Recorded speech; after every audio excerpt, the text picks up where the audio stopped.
샬롬, 김하늘 전도사입니다. 사랑하는 성도 여러분, 모두 즐겁고 행복한 추석 보내셨습니까?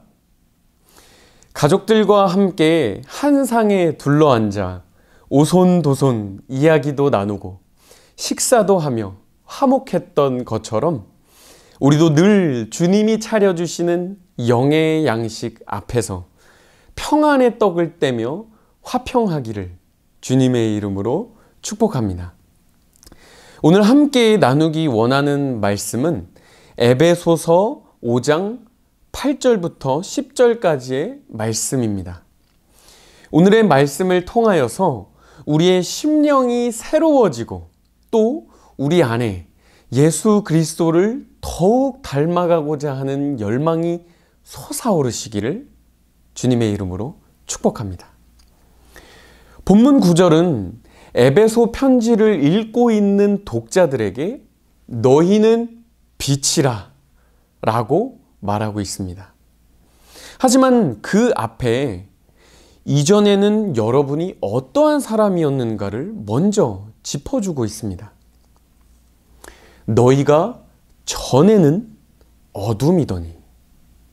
사도 바울이 정확하게 이야기합니다. 여러분은 어둠의 사람들이었습니다. 이 어둠의 사람들이 하는 일들이 무엇이 있었을까요? 에베소서 5장 3절에서 5절에 이렇게 나와 있었죠. 성적 부도덕함, 윤리적으로 부끄러운 행위, 절제하지 못하는 탐욕, 분별 없이 하는 말, 남을 조롱하는 말, 그리고 우상숭배가 있습니다. 사도 바울은 이 편지를 읽는 그리스도인들에게도 너희도 이러한 어둠의 사람들이었다라고 말합니다. 그러나 이제는 주 안에서 빛이라, 빛의 자녀라 라고 선포하고 있습니다. 이 바울의 서신서를 보면 여러 곳에서 빛에 관한 내용이 담겨 있습니다. 저는 사도 바울이 이 빛에 대해서 이야기할 때마다 제 머리에 자연스럽게 떠오르는 그림이 있습니다. 바로 이 다메섹으로 향하던 바울에게 예수님께서 빛으로 임하신 그 놀라운 장면을 저는 생각하지 않을 수 없습니다. 그 빛 가운데 바울은 어떻게 되죠?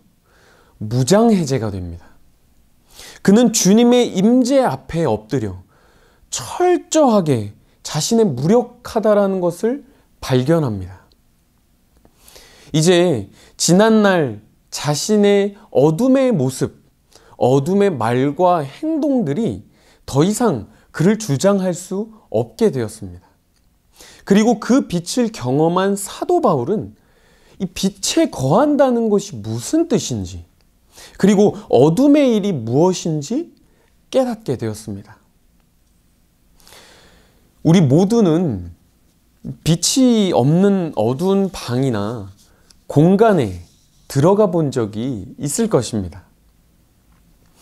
만약에 익숙한 우리 집이라면 불이 꺼져 있어도 사물의 위치나 또 이 구조를 파악하고 있기 때문에 평소보다는 조금 느릴지 몰라도 이렇게 조금씩 움직여서 불을 켜고 그 다음에 또 바로 자유롭게 다닐 수 있을 것입니다.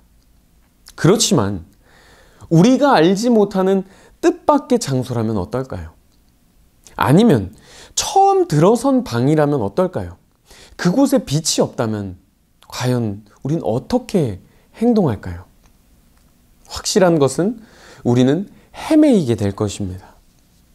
그런데 그러다가 갑자기 불이 켜져서 시야가 확보라도 되기만 하면 우리는 한눈에 너무나도 쉽게 구별할 수 있게 됩니다. 그리고 더 이상 어둠 속에 있을 때처럼 행동하지 않을 것입니다. 이처럼 어둠 속에 있을 때는 아무것도 이해하지 못합니다.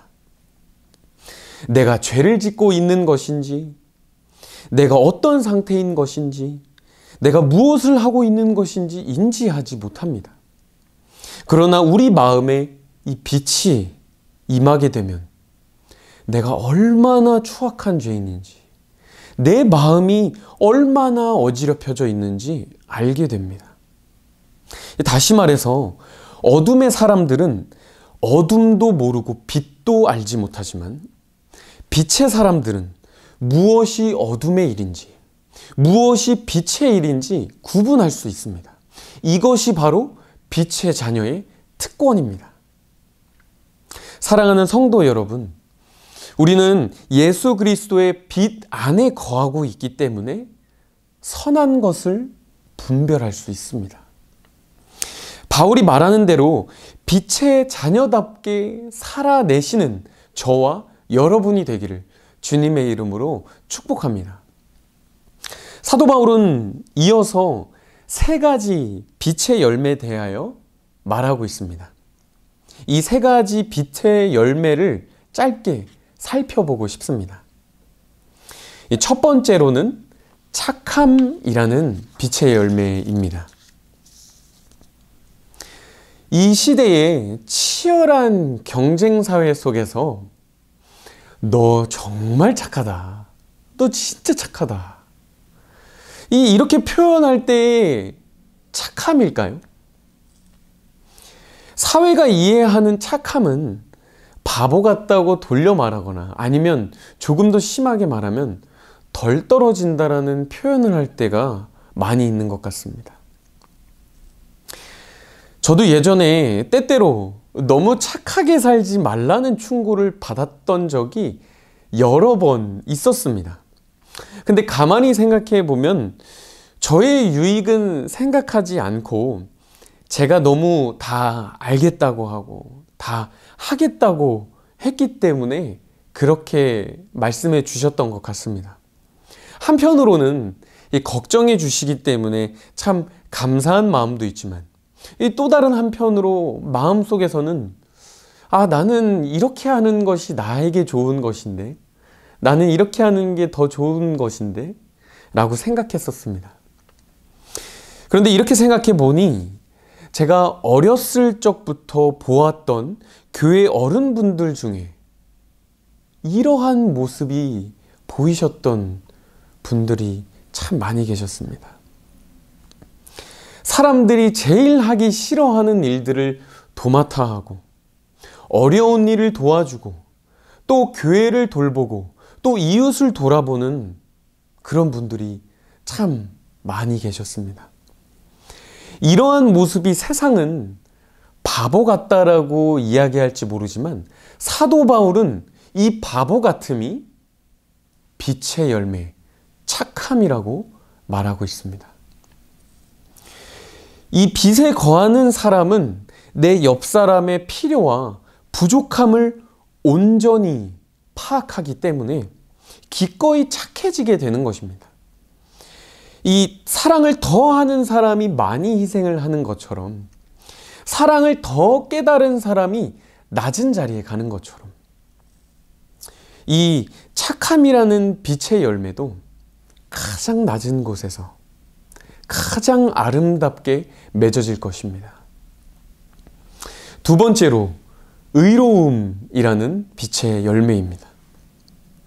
우리가 하나님을 뜨겁게 사랑할 때 나타나는 것이 바른 행실과 바른 언행을 도전받게 됩니다. 한마디로 의롭게 살려는 마음의 결단이 생긴다는 것입니다. 하지만 이것이 어떤 특별한 정신을 갖게 된다거나, 아니면은 이전에 없었던 새로운 임무를 받아 하게 된다는 의미를 갖는 것이 아닙니다. 오히려 우리가 잃어버렸던 것을 되찾아내는 것, 그리고 원래 상태로 회복하는 것을 도전받는 것이죠. 결국 에베소에 있는 예수님을 믿지 않는 사람들이 짓는 죄악은 하지 말아야 할 행동과 해서는 안 될 말을 한다는 것이었습니다.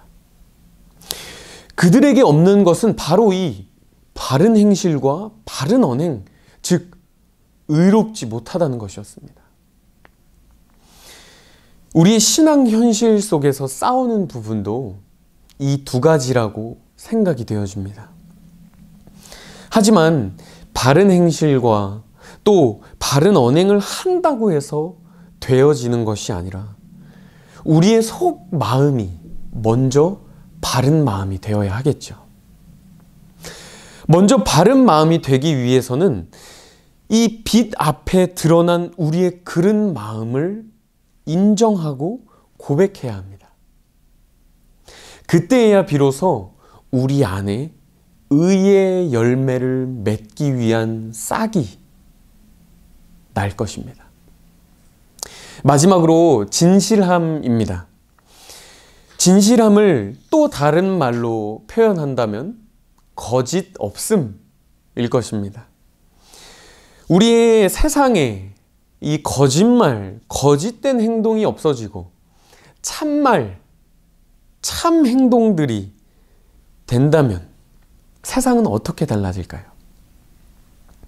상상하기 어렵긴 하지만 우리 모두는 서로를 깊이 헤아리게 될 것이고 그만큼 깊이 이해하게 될 것이고 또 그만큼 사랑하게 될 것입니다.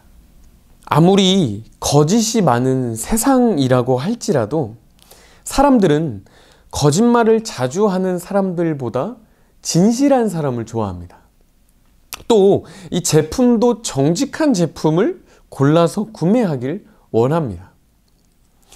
거짓말을 하려면 먼저 자기 자신에게 거짓말을 해야 하기 때문에 사람들은 모두 자기 자신에게도 진실하려고 노력합니다.